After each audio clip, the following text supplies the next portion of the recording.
ña nga xam ne waaw ña nga xam ne daal ñoom ñoo fa nekk ñoo mën a évaluer ay la yéwén ñoo mën a évaluer buñ fi ñëw nag naan di tëb di dal parce que nit ki lépp lu leen fa dal wala ñu gis ko fa lu leen naxadi nañu xam ne ñoo ko teg seen bopp parce que nit ki yaakaar naa ne am na loo xam ne bala nga cay dem war na am ay préalable war ngeen mën a toog nag waxtaan ci seen biir ak pouvoir bi nekk en place bi lay woo ci dialogue ba am consensus par rapport ak terme de référence yu leer nañ ngeen dem doog a dem ci waxtaan nga xam ni la leen naqadi yëpp ci biir néeg waxtaan ngeen ko fóot seen xol ci biir janook sénégalais yi tegal leen loo xam ni lu nit nopp mën a dégg àddina si respecté leen aussi ci loolu mais bu fekkee da ngeen di dem ba foofu ci barab boobu di fa fantasiro ñii jaar nii ah mais loolu dafay nekk lu malheureux quand même. mais est-ce que aussi doyen dagguma la mais est-ce que tey daanaka nekk loo xam ne ni lu surprendre Sénégalais yi la. Pastef mi nga xam ne nii dañoo waxoon ne article 80 waratul exister ci réew mi dem tey ba koy défendre ne mbir moomee duñ ko fi jëlee. oui xam nga mooy les contradictions de Pastef xam nga li ma lay wax mooy. lii moom même bu ñu indi woon wàcce woon asamaan ci suuf sax. En termes de réalisation ce qu'ils ne feront pas ça c'est clair. Ils n'ont pas les moyens de le faire. Surtout nag ci diggante bu gàtt bi parce que ku xam ni fi mu nekk nii ñaari at yi xam nga ñaataa ci des ñaari at yi.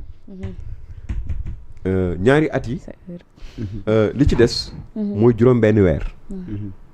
pour Pastef le régime Pastef am fi ñaari at. ñi ngi jëm 2027 élection. 2029 ñi ngi jëm élection. oui. Performance mënu fi am c'est pas possible. Sur le plan économique. C'est impossible.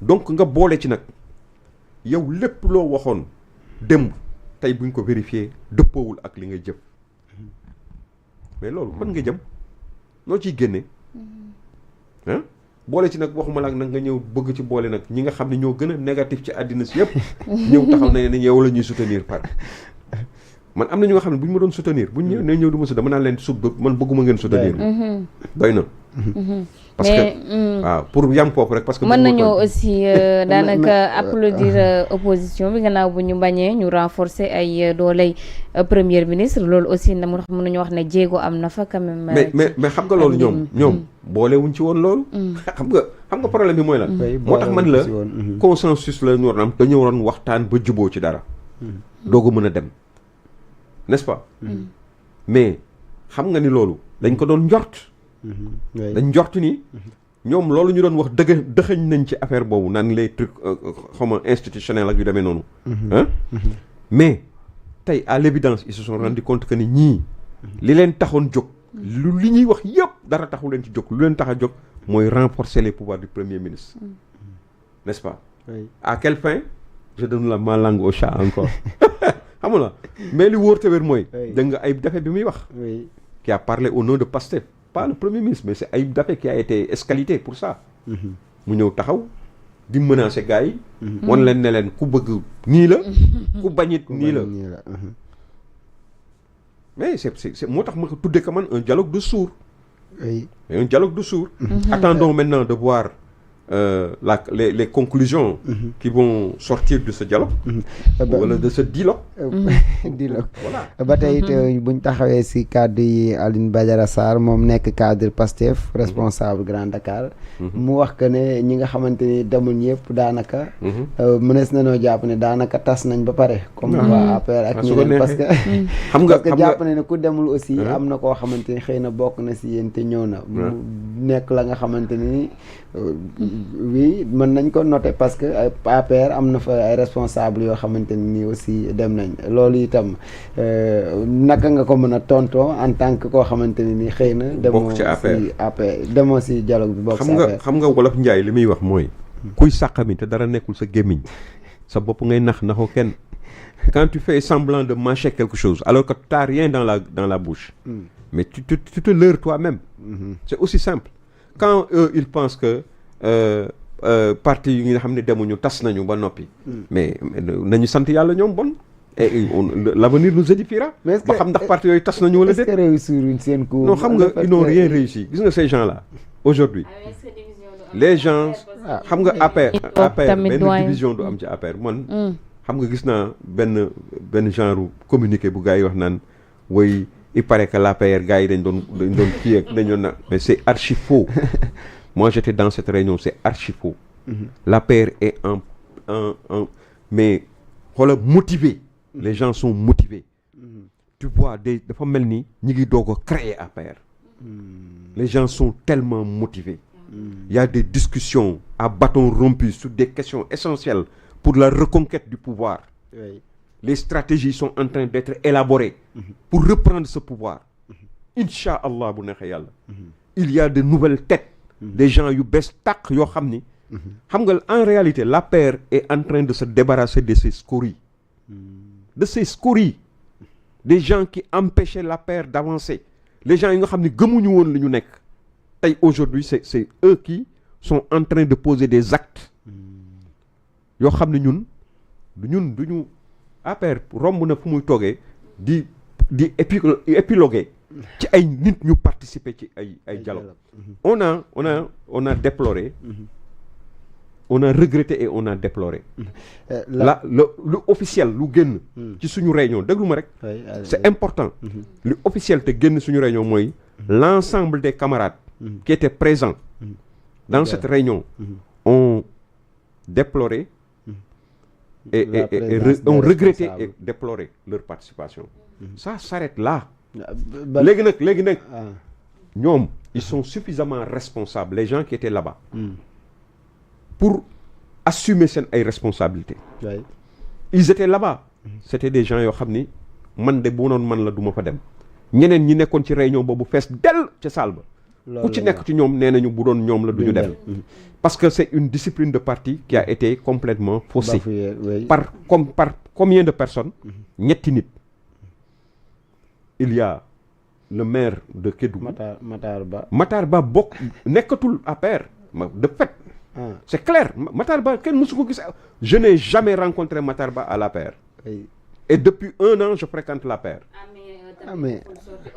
non xam nga kooku sa langage. xam nga ñi génn nañ APR loolu aussi waaye ñu nga xam ne voilà. mais mënoo leen ko exclure noonu rek parce que dem na on l'a pas dialogue exclu non il faut pas employer de gros mots. non mais pas de gros mots. On l'a quand pas même da nga exclu. ne 1 an. Non, gisoo ko dama fa, la mais même si bu dama la nekkee de fait xam nga nit ñëwul nit mais ku deful créé sortie mouvement nit ku officielle. nekk ci APR. mais deful sortie officielle. waaw mais pour wax xam ne nga génn sorti naa APR. man waxuma la nii. dañ ko dàq. non non. dama ne la de fait. ba tubaab laa la wax de. waaw mais man dama tam la de waxuma fait. la ngeen ko dàq. dama la de fait. man personnellement je ne le considère pas comme un camarade de l'APR. parce que je ne l'ai jamais vu dans l'APR. Depuis avant même que le président Macky Sall di bàyyi. di dem. il a brillé par son absence moom moo xam raison yu tax. keneen noonu ku mel ni Diouf Sarr dafa créer mouvement dafa yeewu benn suba. ni arrêté na ay relation ak APR. créer mouvement boobu nag. ku mel ni Amadou Ba dafa dem créer yëfam.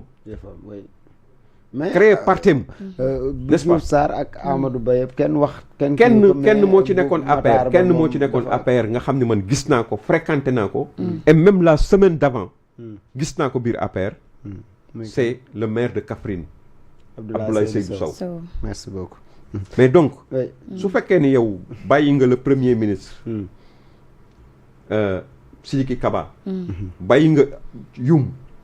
le ancien ministre des forces armées. bàyyi nga je ne peux pas citer. ñoom Abdou Mbow bàyyi nga ñoom ñëpp. bàyyi nga ñoom comment dirais-je Mor Ngom. bàyyi nga ñoom Luc Sarr. bàyyi nga ñoom Seydou Gueye. ñoom ñëpp bàyyi nga leen. tous les grands pontes de machin nga xam ne qui ont porté ay ñoom ku mel ni ay ñoom Mao Diouf bàyyi nga leen. ñoom ñëpp. mais quand tu me cites 3 personnes yoo xam ne. pratiquement kenn gisatu leen ils ont disparu. des sphères de l'APR.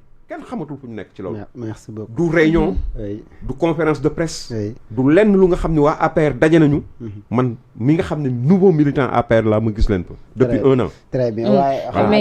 mais en tout cas. ils ont leur raison faut savoir ils ont leur raison ils ont ñoom joxe nañu seen raison ils ont donné leur raison. leur raison ils ont donné leur raison. waaw mais ku ci nekk joxe na joxe na raison président de la République moo ko invité.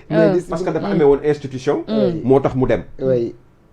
keneen ki daal di ni man parce que maire laa moo tax ma dem. mais en tout cas daal ba keroog comme ni ko Diégui Diop defee ba keroog Matar Ba di def ab sortie officielle pour wax ne génn naa biir APR il est toujours ci biir APR. ba keroog nag bu la neexee yow muy def sortie officielle doyen mais non mënoo leen ko bañ. ça n'engage que toi. mais mënoo leen ko mais tey jii nii da ngeen leen di déglu mais wuy ma xool da ngeen di déglu tey ñu ne la ñoom ay apériste lañ donc dañ leen déglu non mais dañ leen di déglu tey ñu ne ñoom ne dañ ma wuyu kay parce que ñoom comme ni Diégui Diop génne bi Diégui Diop génne d'ailleurs nii lañ defoon nanguñ ci woon wax dañoo ne décision wam la dem mais quand même mënoo leen jël Matar Ba parce que moom day absenté du ñëw mosoo fataseeg moom 1 an ne quand même ñu wax lan après ñu wax lan ne génn na fa ne mais waxu leen ba tey ne sortie officielle am dama ni la mais waxuma la ba man tey sama jugement personnel laa wax xam nga yow man waxuma waxu APR. non mais l'APR n'a pas parlé n'a pas communiqué sur ça. comprendre non c'est toi qui ne me comprends pas. Moi j'ai dit vous m'avez posé une question. Vous m'avez posé une question. J'ai répondu à la question. Vous m'avez posé la question de savoir Matar Ba le cas de Matar Ba. Je t'ai dit que man en tant que nouveau militant de l'APR. considéré wu ma Matar Ba comme moi je ne le considère pas comme un militant de l'APR. léegi man ma laajte ñàkk teew mais ce n'est pas le cas de l'APR. voilà léegi looloo tax nag ma laajte ko ndax ñàkk a teew bi muy ñàkk a teew foofu mënees nañoo taxaw ne man personnellement man loolu laay wax voilà du APR si loolu laa wax donc je pense que moi je suis libre moom moo ma comprendre d'analyser comme je veux mais bien sûr comme libre nga pour mais moom moo ma comprendre quand même temps bi jeex na mais bëggoon naa xam rek yan matuwaay Aïda Diallo soxna Aïda Diallo non man yooyu ay faits divers la yooyu du ma ci wax loolu du faits divers ça c'est des questions de faits divers mais yow imaginez nga yor sa kuréel bu mag woo ñëpp ñu dem soxna Aïda Diallo nañ dem rejoindre soxna Aïda Diallo am na ay taal de soxna Diallo Aïda Diallo a voté soxna Aïda Diallo a toujours été Pastef elle a voté pour Pastef xam nga lan moo bees xam nga lan moo bees